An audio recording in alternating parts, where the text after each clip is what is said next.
Namaste and welcome to Know This. I'm your host Priyanka Deo. Delhi could see over 5,200 premature deaths by year 2030. This is according to a new report by climate leadership group C40 Cities. The group connects 97 major cities around the globe that are determined to take bold climate action and to work towards a sustainable future. C40 Cities represents over 700 million people and 25% of the global economy. In India, Delhi, Mumbai, Chennai, Kolkata and Bengaluru are part of the group. With that being said, the C40 Cities report elaborated that it's not just Delhi that could face this problem.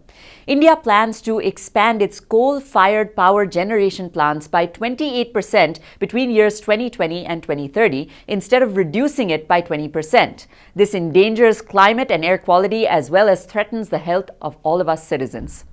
At present, Delhi records 330 premature deaths every year because of coal-related pollution. Delhi residents are particularly at risk because around 12% of India's coal-generated electricity stations lie within 500 kilometers of Delhi. The national coal fleet expansion may add 250 more deaths each and every year, which totals 580 premature deaths in Delhi due to coal pollution every year until 2030. That's nearly double the number of premature deaths due to coal pollution that Delhi sees right now. According to experts, the current national plans to expand coal-powered plants will significantly increase the number of premature deaths from coal pollution in cities. The current national expansion plans for coal capacity will triple the number of premature deaths seen in India's major cities. Kolkata, for example, may see an additional 1,060 premature deaths due to coal pollution every year until 2030 with the planned expansion. Chennai can see 500 more deaths, Mumbai 160 and Bengaluru may see an additional 200 premature deaths per year.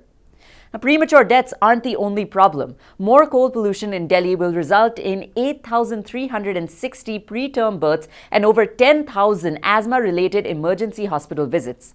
Delhi also may see over 1,350 asthma cases in children over the next decade. Coal pollution also impacts productivity at work. Research shows that the 37 coal units around Delhi, which are some of the most polluting and least cost-effective units, could retire by 2023 and be replaced with 21 other coal units by 2030.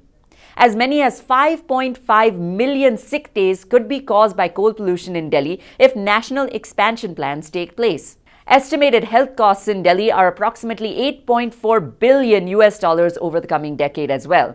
Business leaders across the nation estimate that employee productivity decreases by as much as 10% on high pollution days. The good news is that Delhi could see a full phase out of its coal plants and a shift towards renewable energy. This would result in an additional 2.3 lakh energy jobs created by 2030. Until that shift happens, though, experts maintain that citizens have no choice but to face the risks of coal pollution, especially the most vulnerable, including senior citizens, very young children and babies, those afflicted with respiratory issues, and pregnant women. According to experts, a transition to clean energy is critical for Indian cities to reduce air pollution, improve public health, to deliver climate targets elaborated in the Paris Agreement, and to create jobs. Multiple nations across the globe are taking aggressive and immediate steps to fight coal pollution and tackle global emissions. US President Joe Biden has urged nations to work together to tackle climate change. China is currently the world's largest greenhouse gas emitter and heavily relies on coal for its domestic energy requirements. Just recently, China announced that it would stop building new coal-fired projects abroad in countries including Vietnam and Indonesia, and also did not fund any coal projects in the first half of this year. Thanks for watching Know This. Be sure to like and share this video and also leave your comments below. I'll see you next time. Until then, this is Priyanka Deo signing off. Namaste.